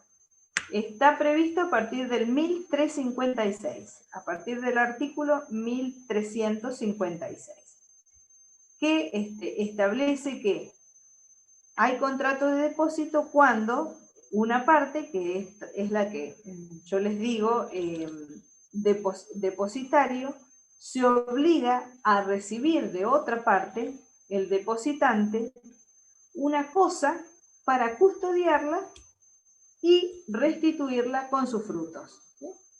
El depositario custodia la cosa y la restituye con sus frutos al depositante. Así de sencillo es el contrato. En un, a ver cómo puedo hacer. En un contrato de transporte, les pregunto a ustedes, durante el trayecto o el transcurso de un contrato de transporte, ¿quién podría ser el depositante? ¿El transportista? Muy bien, Gisela, estás atenta. Bien, el transportista es el depositante. Bien. Y ya que estamos, ¿quién podría ser el depositario?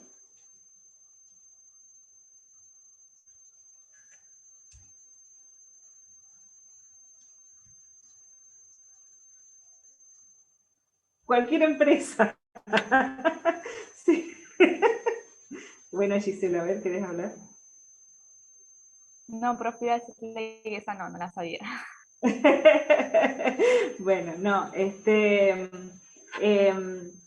puede ser una empresa, una casa de depósito, puede ser un galpón, que es el depositario, puede ser una persona jurídica, una razón social, o una persona una persona individual que tenga un lugar acondicionado para que se deposite la mercadería, que tenga un galpón para poder guardar las cosas que fueron transportadas, ¿sí? Ese sería el depositario. Y el destinatario podría ser un tercero a quien se entrega el bien depositado. Porque muchas veces en el contrato de depósito es lo más fácil.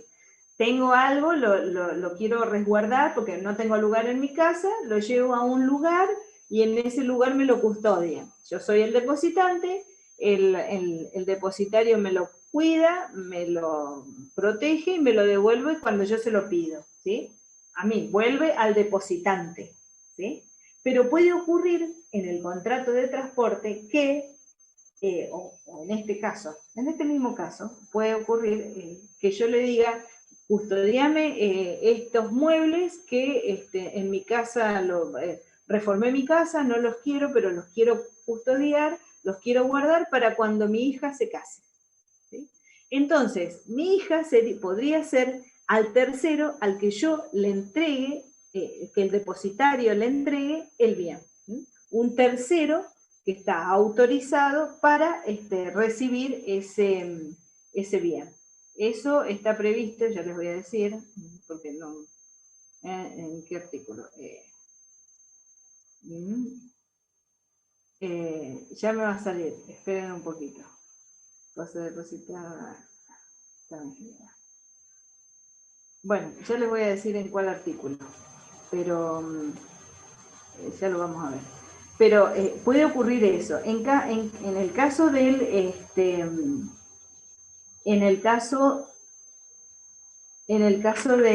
¿cómo es? Del contrato de transporte, el tercero podría ser el destinatario. ¿sí? Podría ser el destinatario. A ver si alguno lo encuentra más rápido que yo. Están los primeros artículos desde el 1356 al 1366. El que lo encuentre, que habla de los terceros, me dice.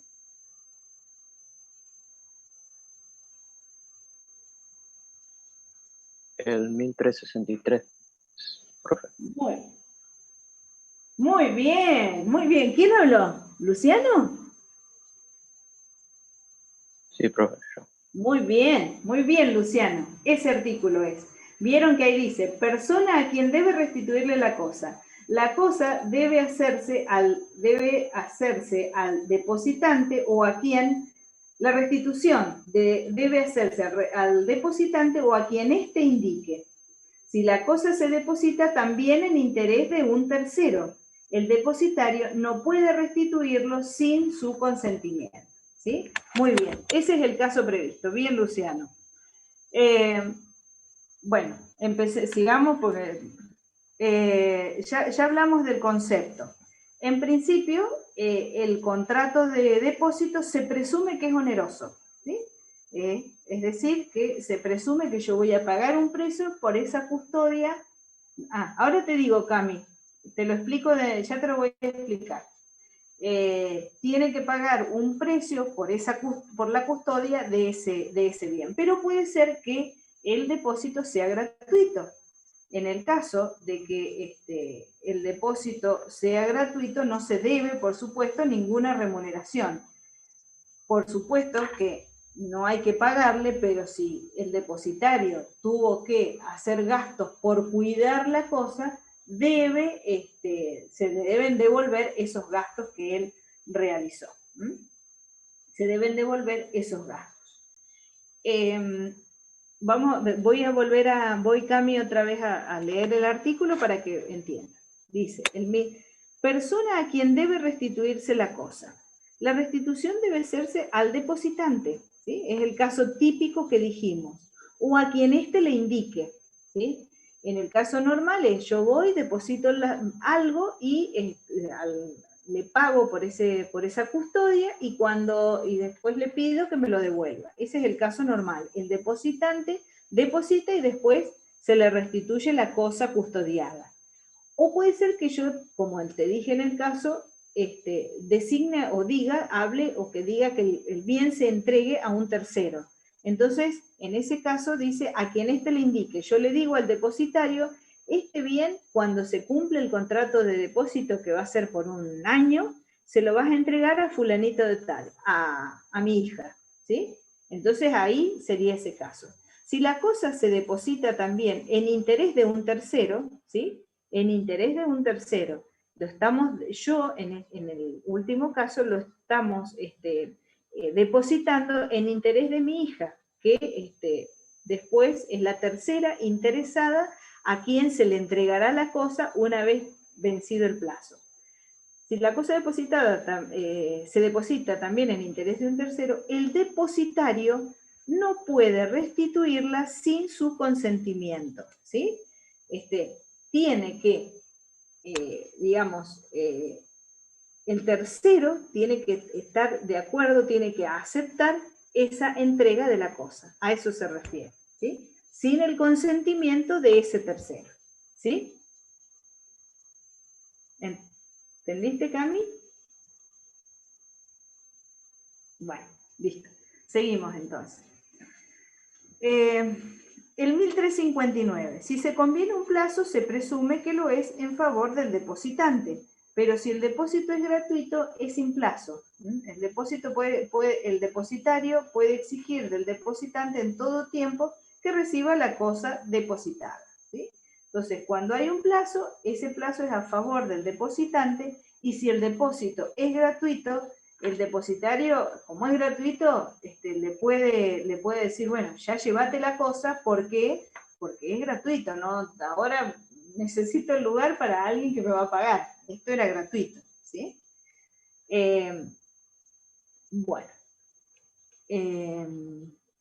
El lugar de restitución dice, el depósito oneroso, si el depósito es oneroso, debe pagar la remuneración establecida en el plazo convenido. el lugar de restitución, en el lugar en que las cosas debían ser custodiadas, allí es donde deben ser restituidas. Ya hablamos del 1363. ¿Qué pasa si la cosa se pierde? Hay que ver si hay culpa o no hay culpa del depositario. Si es por su culpa, tendrá que asumir sus obligaciones. Si no es por su culpa, él tiene derecho a la retribución o a lo que le iban a pagar por ese depósito. Y el tema del 1366, los herederos. ¿Qué pasa con los herederos del depositario? Si los herederos del depositario de buena fe creían que ese bien era de su padre, supónganse, y lo enajenaron, y en realidad su padre era un depositario simplemente, no era el dueño de la cosa, en principio, si son de buena fe, si cobraron el precio convenido, le tendrán que pagar, y si no cobraron el precio convenido, por la venta que hicieron de un bien que creían que era de ellos y que no lo es, entonces le ceden ese crédito de cobrar al depositante contra ese tercero al que le vendieron. Sí, yo, depositario, entrego un bien que lo custodien, se muere el depositario y los herederos creían que ese bien era de su padre y lo venden, hay que ver si ya cobraron el crédito, tendrán que desinteresar, es decir, pagarle al depositante. Actuaron de buena fe, no se habían dado cuenta, creían que era una cosa propia y era una cosa ajena, entonces le deben pagar. Ahora, si lo vendieron pero no cobraron ese crédito, le van a ceder el derecho al depositante de cobrar ese crédito contra el tercero. Hay distintas clases de depósito. Ven que voy rápido, pero esto es fácil, ¿eh? Distintas clases de depósito. El depósito irregular y el depósito necesario. El depósito irregular es aquel en donde está previsto en el 1367, son cosas fungibles, consumibles, y que yo podría devolver en la misma especie, y el depositario tiene que devolver en la misma especie y calidad. ¿Qué ejemplos de cosas fungibles que podrían ser objeto del contrato de depósito me podrían nombrar ustedes? A ver. Hablen otro, porque siempre habla Gisela, alguno de los que no habló. ¿Frutas? Bien. ¿Qué otra cosa? ¿Puede ser dinero? Muy bien, Zaira. Dinero. Contrato de depósito bancario. Muy bien. ¿Qué más?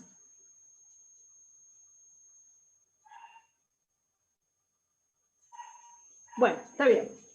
Seguimos. Muy bien. Lo importante es que como se trata de cosas fungibles o consumibles, el depositario puede consumir esas cosas, pero tiene que devolver las mismas de la misma cantidad y calidad. Pero son cosas consumibles. Por supuesto que se aplican, como dice el último párrafo, se aplican las reglas del mutuo, justamente, ya van a ver el contrato del mutuo, pero justamente por tratarse de cosas fungibles, por eso se aplica el contrato del mutuo. Y el depósito necesario. El depósito necesario es porque hay una circunstancia extraordinaria, que por esa circunstancia extraordinaria yo no puedo elegir el depositario, por eso es necesario, porque está este depositario y lo tengo que, por esta circunstancia extraordinaria, no me queda otra que tenerlo en cuenta a este depositario y no a otro, porque no me queda otra, no puedo elegir depositario. ¿Qué circunstancia extraordinaria se les ocurre a ustedes que pueden pasar para que yo tenga que entregar mis cosas en depósito?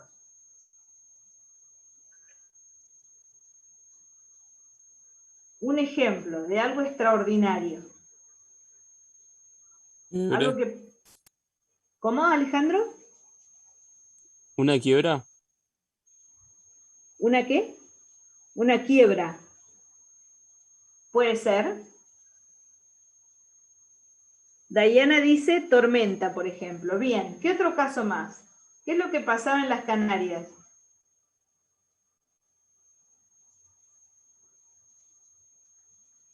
¿Qué pasó con el volcán de las Canarias? No ven las noticias, chicos. ¿No se enteraron que hubo una erupción de un volcán? ¿Qué es eso? Catástrofes. Una catástrofe. ¿Y en derecho cómo le llamamos? Muy bien, Jazmín. Un caso fortuito o fuerza mayor, ¿sí? Cuando existe una tormenta, cuando existe, como dijo Alejandro, un proceso de quiebra que necesitamos depositar las cosas, una catástrofe, son cuestiones imprevisibles y que necesariamente debemos guardar nuestros efectos, nuestras cosas. Entonces, no me queda otra que el de que yo creo que es más seguro, este depósito, listo, no me queda otra, es el que tengo más cerca, lo tengo que hacer ya. Por eso es necesario. Lo mismo, esto lo asemeja el legislador a los depósitos que se hacen en los hoteles.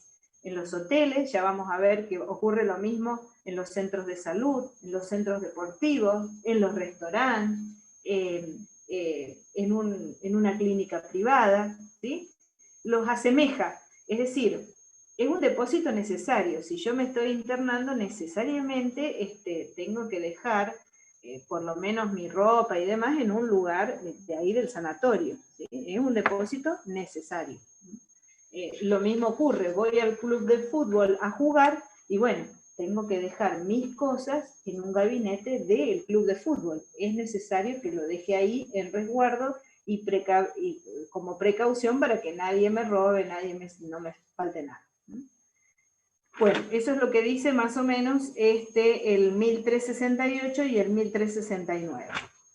Bueno, ¿cuál es la responsabilidad? ¿Cuál es la obligación del hotelero? Del hotelero o de, digamos, el depositario. Ya van a ver que a partir del 1369 hace referencia al hotelero, justamente porque trata esto del depósito en hoteles. El hotelero en realidad tiene que custodiar esos efectos introducidos en su hotel. Los debe custodiar. Vieron que en los hoteles hay muchas veces una caja fuerte. Bueno, las cosas de valor muchas veces se dejan ahí. Algo, por ejemplo, no sé, si hay una computadora importante o no sé, o joyas, un collar o algo de mucho valor, se resguarda especialmente en ese lugar. Entonces, el hotelero debe actuar con diligencia en la guarda y en la custodia de esas cosas. Lo mismo ocurre, también quedan comprendidos cuando dentro del hotel hay un estacionamiento y se guarda el vehículo ahí. El vehículo también es objeto de custodia, pero el vehículo, no las cosas que pueda dejar yo a la vista dentro del vehículo, ¿sí? Muchas veces, por ejemplo, dejamos una computadora en la parte de atrás, en la loneta de atrás del vehículo. Y bueno, si me la roban y me rompen el vidrio, es como que le estoy dando todo servido para que me lo roben, ¿sí? El hotelero me custodiará el vehículo, pero no estas cuestiones que yo imprudentemente dejé a la vista de todos. También, si las cuestiones, quien deposita las cosas no declara que es una cosa de mucho valor o muy costosa, se lo guarda, no lo dice, lo deja en el hotel y se pierde, y bueno, también es responsable, ¿no? Si yo llevo entre mi equipaje algo que tiene mucho valor, yo le tengo que decir al hotelero esta circunstancia, porque el hotelero puede decidir no custodiarla por el excesivo costo que implica reparar ese bien costoso, ¿sí? Entonces, él puede eximirse de responsabilidad. Ahora, si yo lo oculto, después no le puedo decir, no le puedo reclamar al hotelero por algo que se me perdió. También, a ver quién lo encuentra en estos artículos, hasta entre el 1370 y 1375, también hay una cláusula referida a los contratos de consumo. A ver, ¿quién la ve primero? 1374. Muy bien, Gisela, sí. Lo mismo que pasaba con el contrato de transporte. Todas cláusulas que son limitativas de responsabilidad se tienen por no escritas. Es importante eso. Por último, bueno, el 1375 hace referencia, como les decía, que también se aplican todas estas normas referidas al depósito a los sanatorios, hospitales, casas de salud, eso que hablamos. Y el artículo 1376 y 1377 se refieren a lo que es la casa de depósito. La casa de depósito ya es como una empresa más organizada.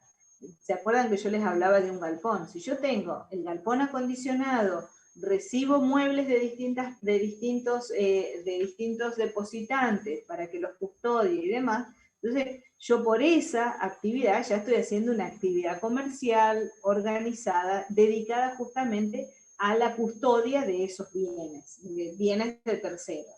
En ese caso, tengo que entregar recibo por esta custodia que estoy haciendo, por el pago, el recibo acreditando que pagué y qué es lo que se entregó para que yo custodie. Y además tengo que permitir que el depositante pueda